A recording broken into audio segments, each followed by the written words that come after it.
Good morning, market chameleons, and my favorite chameleon, Dimitri Pargamanik, on this midway through the Merc Wednesday. I'm going to start with the disclaimer, D. Yep. Good morning, everyone. Before we get started, keep in mind, Will and I, Market Chameleon, we're not registered investment advisors. We're not broker dealers. We're not telling you what to do. We're just sharing ideas. If you need professional help, call your broker. That's what they're there for, to help answer questions and provide you with guidance. Excellent. There we go. Now I put the link for the Zoom meeting inside the YouTube chat. So anyone who wants to come over and ask a live question today can click over to the Zoom, raise their hand, and we will put you on. You do not have to have your video on. If you're a little bit nervous about showing yourself, you can just use your voice, and we will take any questions throughout today's episode. Is that correct, D? Yep.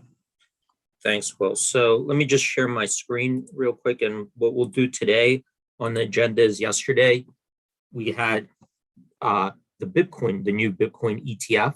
Its first day of trading. Looks like, one of the most successful first day of an ETF being introduced. Lots of volume in there. And we're just going to kind of discuss the ETF, what it does, and take a look at it.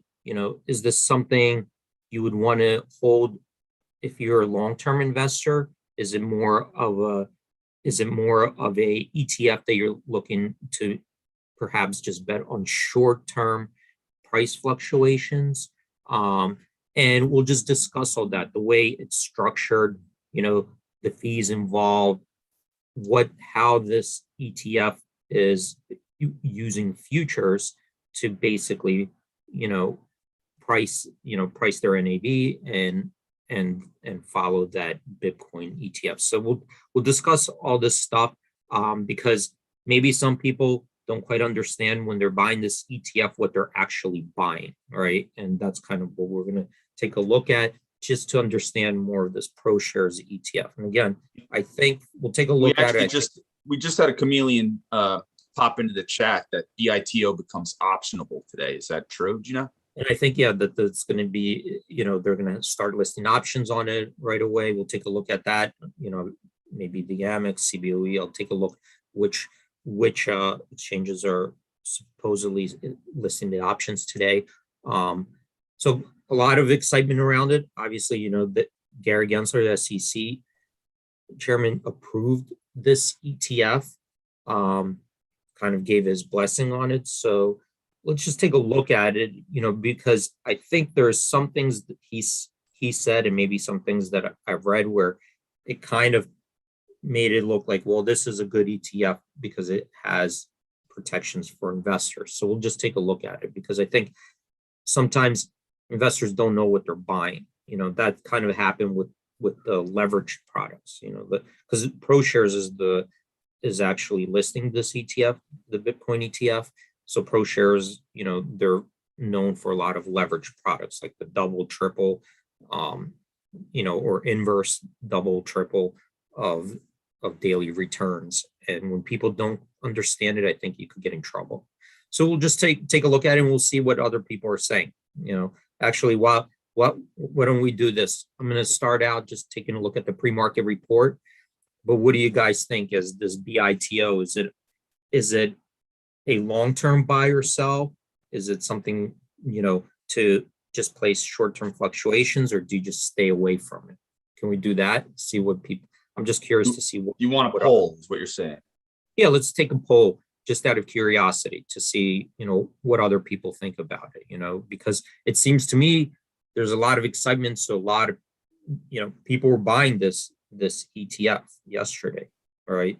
I think like 25 million shares traded, and it exceeded like over $1 billion worth of trades. So we'll take a look. Can you put that in there, Will? I did. Yep, the poll is in. Okay, so while we're waiting for that, let's just take a look what's going on today in the early hours, pre-market hours. We have the most active stocks, the biggest percentage gainers, biggest percentage decliners, coming down to see our list here. So I see 75 stocks made our percentage gainers list, 60 on the percentage decliners. So kind of a mixed bag, a little bit more favorable towards the bullish side at the open. I'm going to use these filters to filter out S&P 500 stocks. So this drop down here, I'm going to select SPY, which is the S&P 500, mimicking the S&P 500. So this will filter out the stocks that are components in the SPY, components in the S&P 500. So by clicking that, we see here that 7 made our percentage gainers list, 14 on the percentage decliners list. So there we're kind of getting a different signal that it's a little bit more bearish bias at the open. It's not a big list. We're not talking about hundreds. It's a small list, 7 versus 14. So mixed bag, but a little bit more leaning towards the bearish side at the open. So no questions to that. I think Netflix reported earnings yesterday, right? So here we go. Here's Netflix down 2%.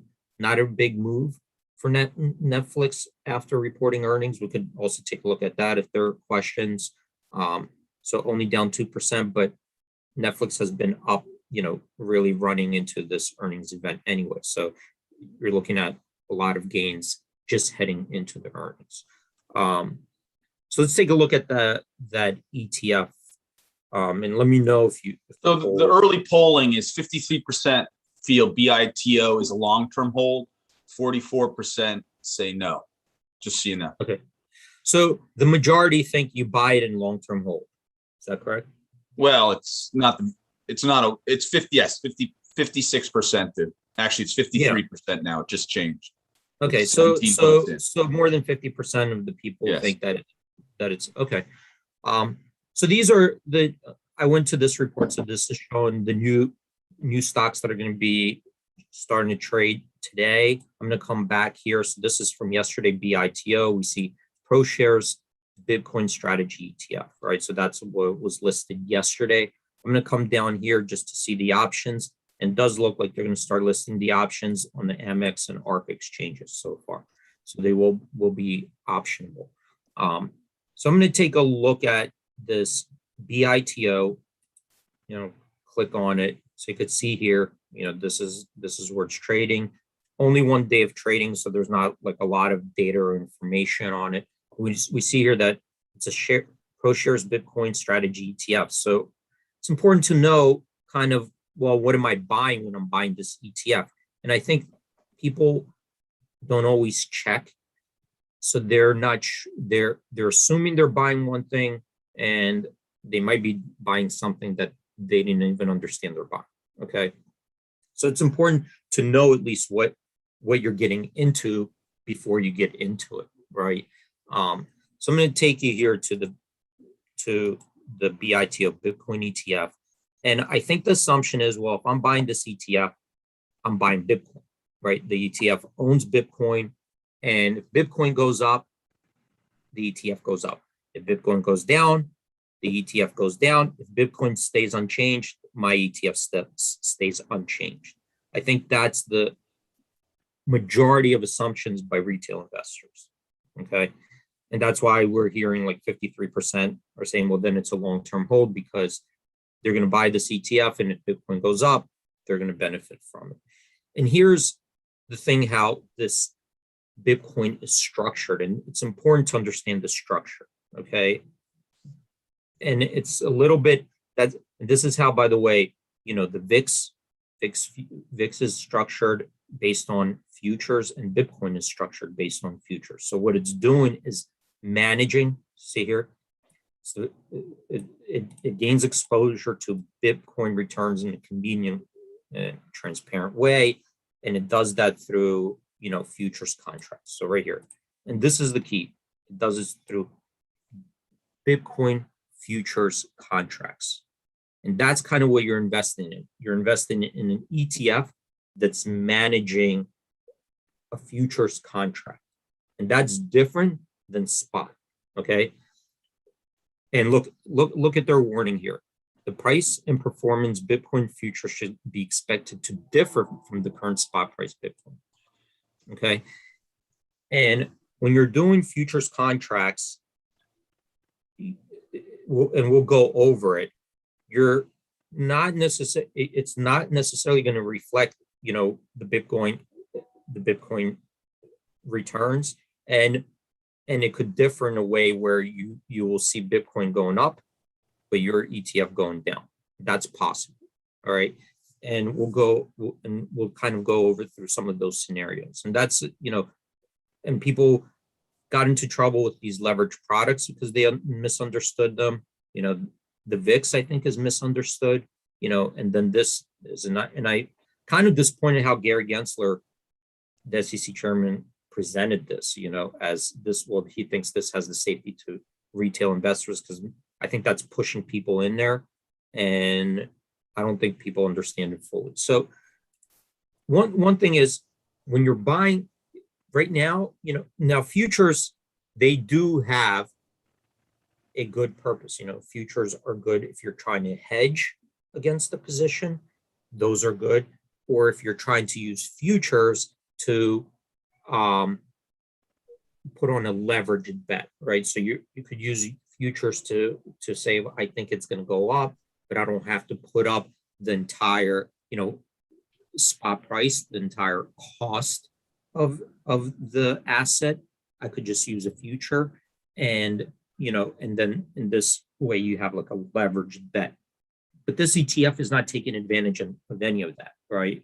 And this is what's happening. So what are your choices? You can buy Bitcoin, right? Anybody right now, you could go on Coinbase, open an account, and just buy Bitcoin and hold it, right?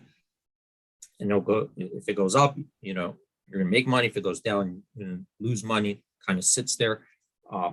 And your other option is to buy this ETF, right? I guess it's not the only option. Sorry, it isn't the only options, but let's just say you're presented with those two, okay? Or you buy this ETF because you want exposure to the long side. So right off the bat, one thing we know is this: that if you're buying Bitcoin and you're just holding it in your wallet, you're not paying any interest to do that, right? You're just kind of holding it in your wallet. And we could see here that off the bat, we see there's a 95, almost 1% management fee.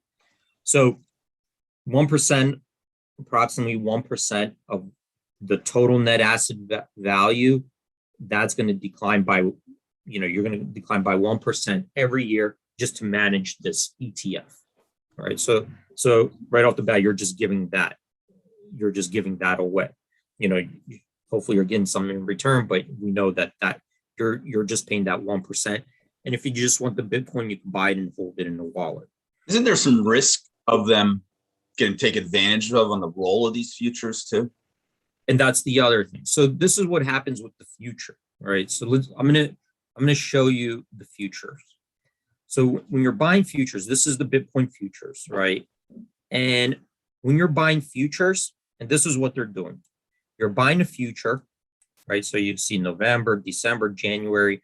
As you go out in time, the future is the price of the future is above the price of the spot, right? So whenever they go out and buy this future, if the spot price is, I don't know, is this the spot price here? 64.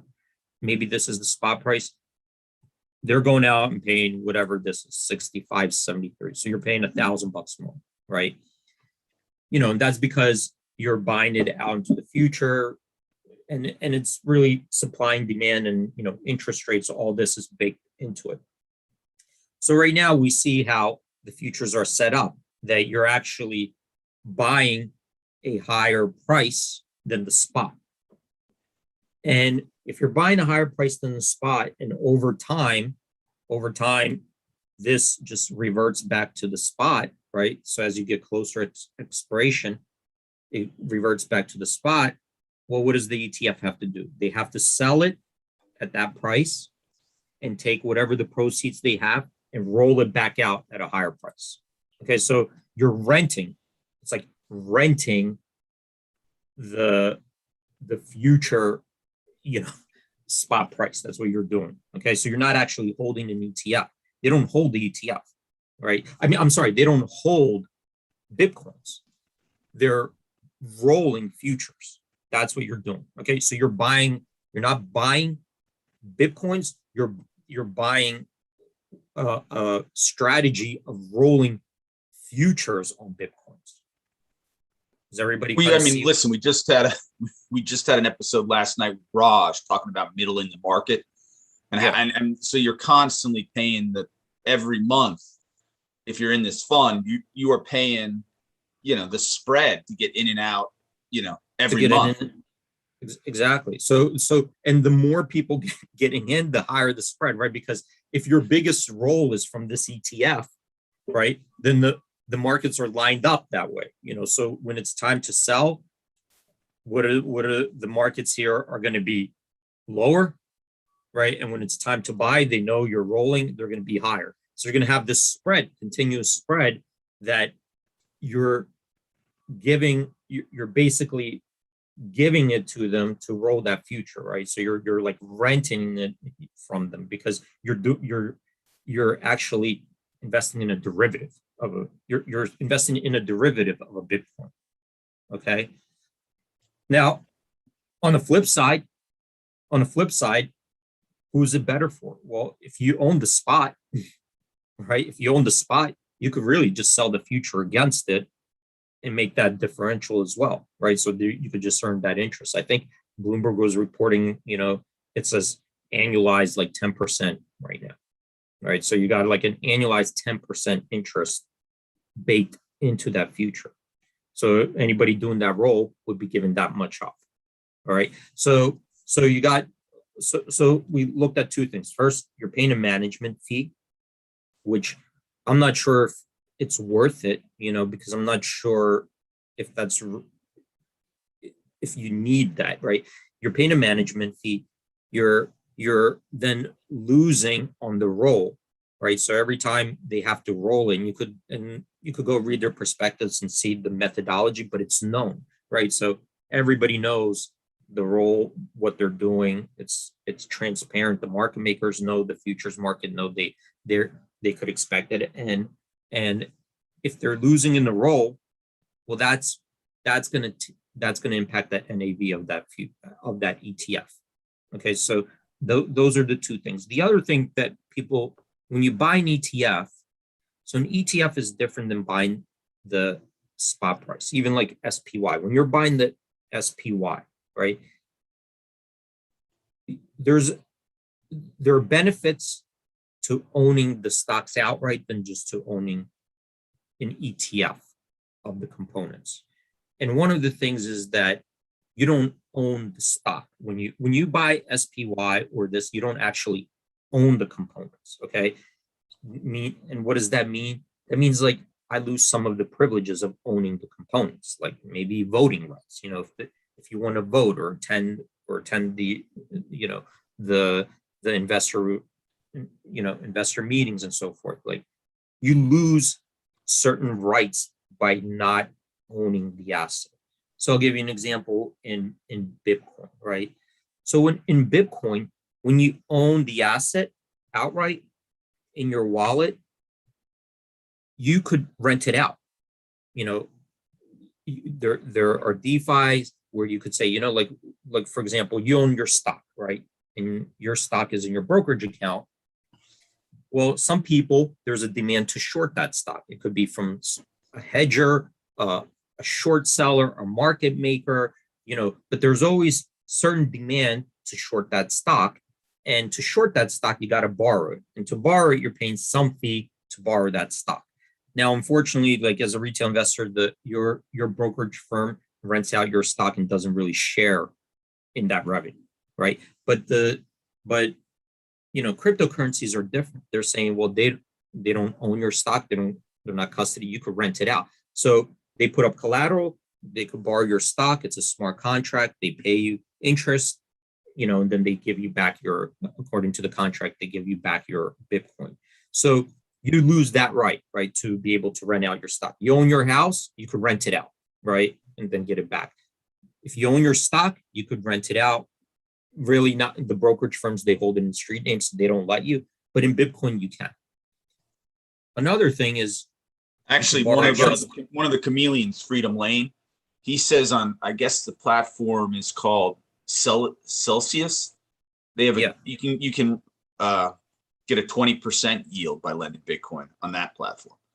So and you got to be careful, like where you're doing and what you're doing. And, there are smart contracts. So I'm not saying it's a little bit of the Wild West, but it's possible, right? You can do it through smart contracts, and people are doing it, making good money. But so that's one thing that you lose the ability to, because you don't actually hold ownership of, in an ETF, you don't hold ownership of the asset. The other thing is your ability to go around and use it as collateral to borrow, right? So maybe instead of renting it out, you might need short-term funds that you're like, hey, well, maybe I could borrow. Maybe somebody's willing to lend me, they have excess money or whatever. Maybe they're willing to lend me at a good interest rate. I need to borrow money for a month, 2 months, whatever, to pay off, certain other opportunities. And your ability to shop around for borrowing against your asset, right? Maybe you put up Bitcoin, they'll let you borrow, but this way you don't have to sell it, right? You don't have to sell your Bitcoin. You could just kind of borrow against it, pay back, and get your Bitcoin according to the smart contract. You lose that ability as well, right? So what happens is that there's a lot of stuff going on here that, as a long-term hold, and I'm not saying it could go up, it could go down. I'm not saying that. As a long-term hold, what's better, right? So those are things you have to consider. What's better? Do I just go out, buy Bitcoin, put it in my wallet, put it in your hard wallet, and hold on to it if you think that the Bitcoin is just going to go up? You could buy this ETF, but what does this ETF give you, right? And those are the things you have to weigh. What does it give you? What benefit does it give you? And what are you paying for that benefit? Okay. So that's kind of the things that, to consider when you're doing these things. Now, of course, if you just want maybe long exposure for a day or 2 or 3 days, maybe it's fine, right?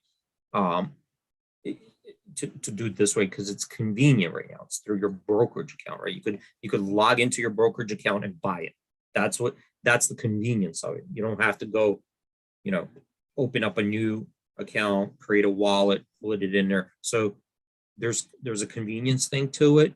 And maybe your broker will even let you borrow it on margin.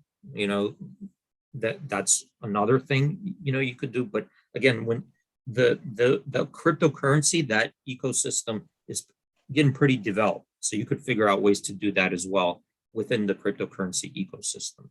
So just wanted to kind of point it out, when things come online, when you're seeing new products, it's kind of important to just take a step back and see what you're actually buying. What are you actually purchasing? And not only that, even with pro shares, with anything, there's counterparty risk, right? So you still are at risk, at some counterparty risk with these ETFs, which was a big deal.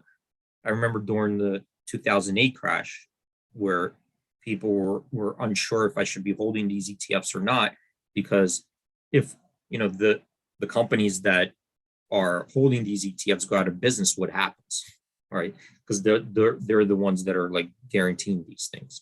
So if there are no questions, Will, just wanted to kind of focus on one thing today.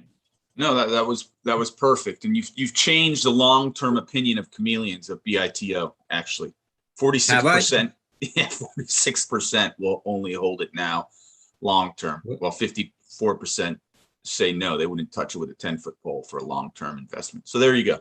Yeah, and again, it's just you could do your analysis. That's my take, and you could go and read about it, right? So all this, the information is out there. It's just you got to go out there and read it and understand it. But again, what you're doing is, when you're buying this ETF, you're buying into a managed futures, right, contract by pro shares. That's basically what you're doing. And hey, if the futures were trading below spot price, maybe then I would say, okay, that might be a do, right? And sometimes they might do that, that, the futures are trading below. Maybe in that case, maybe you take a look at it. But right now we see where the futures are, right? Here are the futures.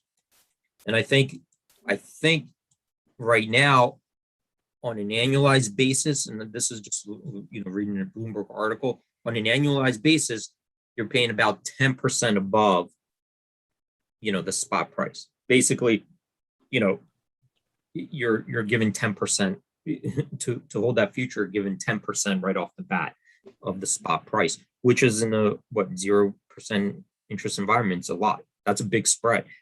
I'm actually surprised, that more hedge funds aren't getting in there, taking advantage. I mean, they might be, that spread could have been even bigger before, it might have been like closing in, but, that's one way where somebody takes a look at it and says, oh, wait a minute, let me be on the other side of that. So there we have it. We did have a question. I don't know if you want to hit it. Someone's asking about the possibility of a contango effect in BITO.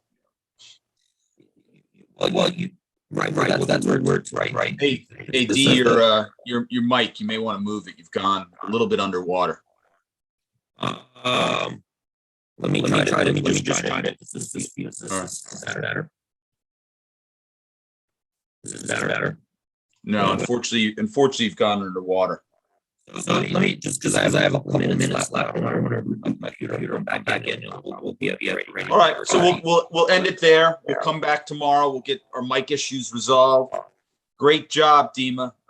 It left people with a lot of good information about BITO and how the futures may affect this ETF. Thanks so much, my friend. Awesome. Well, thanks everyone. Stay safe out there. Have a good